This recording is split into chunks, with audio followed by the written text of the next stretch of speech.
First, put the dinner knife, fish knife, and salad knife in the right side.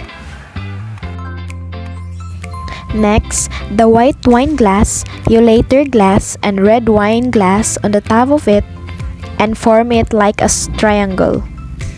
Then put the charger, dinner plate, and salad plate with a napkin on the center of the table.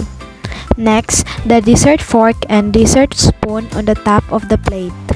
Next, the bread plate with the butter knife and the soap bowl. And lastly, the fish fork, salad fork, and dinner fork together with a napkin in the left side.